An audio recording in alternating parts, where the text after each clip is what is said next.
So I've just got home from work.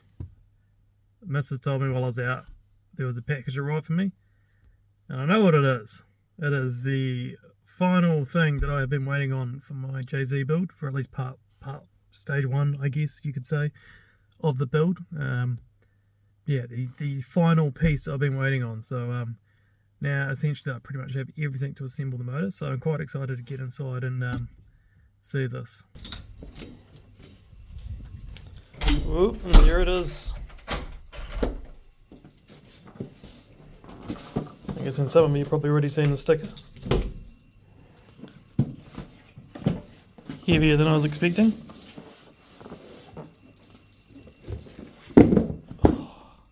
What's that? What's that? What is it? What is it? What is it?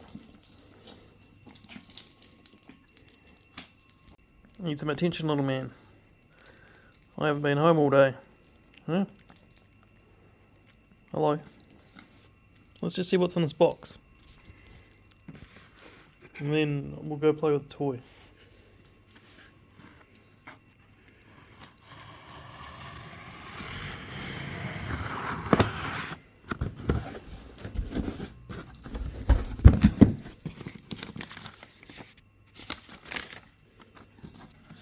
Stickers. What have we got? More cardboard. Eee. Billet valve covers. They look much nicer than the OEM things. Quite stoked about these. So yeah, they literally just started making these. This might be one of the first sets, to be honest. For the 2jz GE vvti, because the GTE, that's in a different spot, so you can't use those. So yeah, some nice Ross billet valve covers. What they look on the inside. Look at the baffling. Oh yeah. Not bad.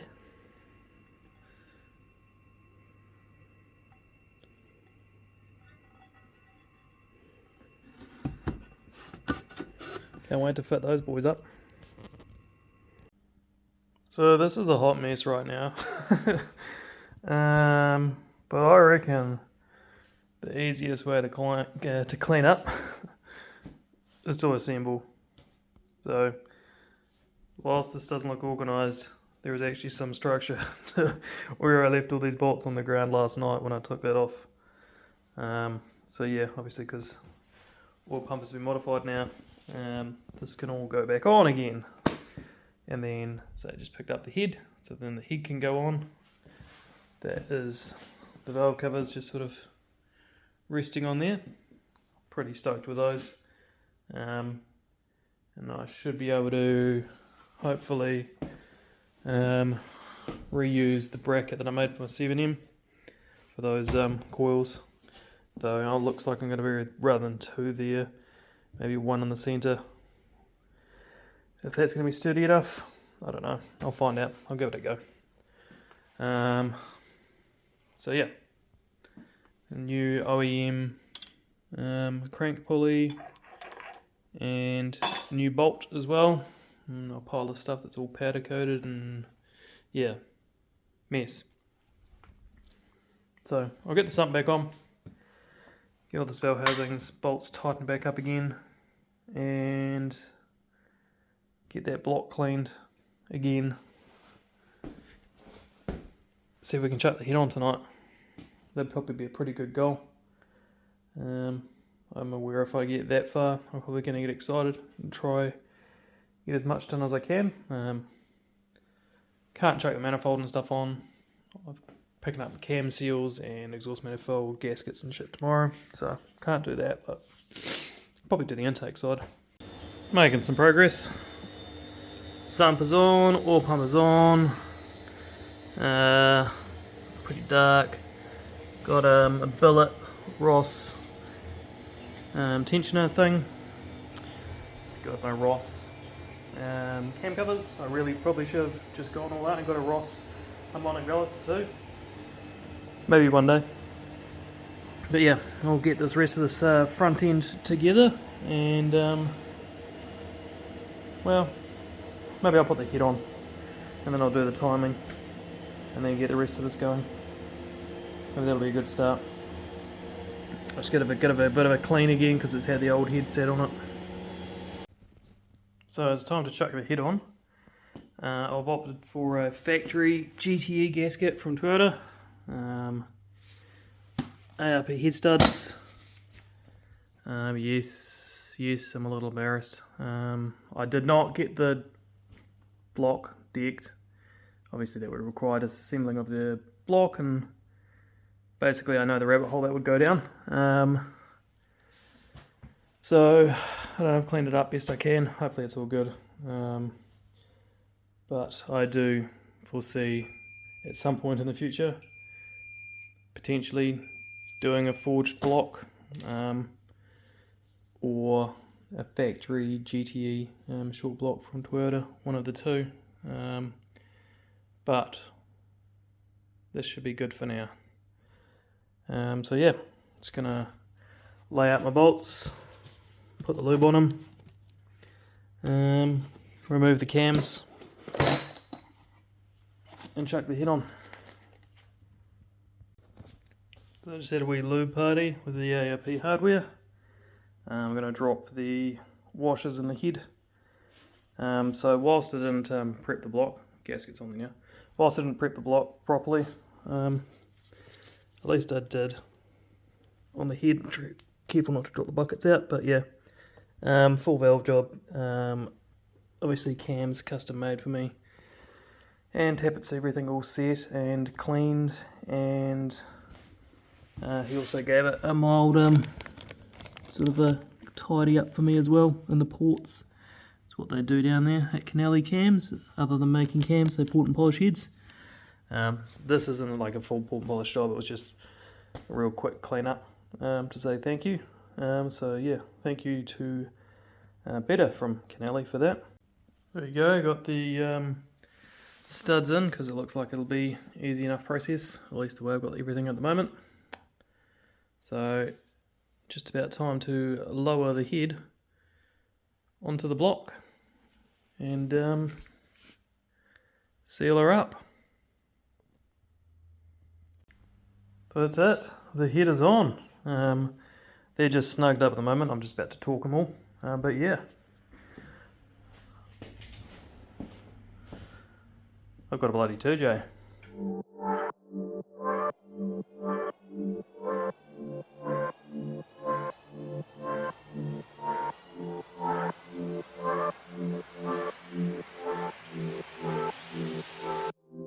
Couldn't help but to do a quick mock-up before I put the intake manifold on. See if I can turn the torch on. Give you a better look of the head and the wee bit of work he's done. So not like he's dug out heaps or anything, but definitely tidied it up in there. So this is going to be hopefully a pretty good 2J for me, to be honest. Been slightly higher compression, vvti, some nice cams, bit of a tickle up on the head. She should be a bloody good thing. It is most definitely coming together. She's definitely going to be one spicy plus T. The only thing holding me back is stock internals on there, but oh well. At least they're not the vvti internals. That's that turbo feed knocked up. I'll put a wee, I won't get that off. I'll put a wee P-clamp or something in there to hold it there. And that should work out pretty tidy, just fingers crossed that doesn't hit the firewall, otherwise old hammer's probably going to come out, old yellow handle mate, and clearance the firewall. But mate, this is looking quite spicy for a plus T. So I've been down and picked up my welder, and I've also got the cam seals and stuff so I can finish assembling the motor. But to make the most of my time, I've got an hour and a half before work. I can't use the grinder when I finish work, so I'm going to start on the turbo drain now. Basically, I need to nip it off about there and then weld that guy up there, but so that can be attached there. That'll be my flexi drain. So yeah, I'll just lop it off there and sort of eyeball up and see how it goes, and then tack it, make sure everything sits nicely, and then I'll finish welding that up. Then the other job I'm going to do is, I fear this hose won't last very long, sat by the downpipe, so I'm going to probably weld on some hard line or something to go up there, just so at least for this section it's stainless hard line rather than rubber hose, so it hopefully has a chance of lasting longer. And there's only other one job, is want to make a bracket off there to hold my dipstick tube, because that currently has nowhere to sit. It normally attaches to the factory manifold, and that's obviously no longer there. So this guy just wobbles about. So yeah, I'll check the clearance in the car, and I can, for the most part, put it wherever. I can have it like that, or I can have it like that. Doesn't really matter. So it's pretty close to that engine bracket, so I might make something to attach there to there, and then just trim that shit off that I don't need so it doesn't scratch my intake manifold. And that should be pretty good. And then that'll be in there nice and sturdy like. And so I just got to decide whether I want it like that or like that. Half does, really. Kind of does make a difference. That's not bad. So yeah, I'm starting the turbo drain because there's less thinking involved in that. Just cutting at the moment. And then I'll look into that one, and then I'll look into the dipstick bracket, because I'm not sure how much steel I've got around to make that bracket, so that might be a tomorrow job. And then tonight we'll do the seals and time motor and get that all sort of finalised.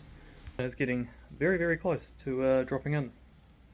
Also brought home some aluminium to mock up intercooler piping. So yeah, I'm going to get intercooler piping sort of somewhat organised at home because I bought the welder here, so that's half the battle.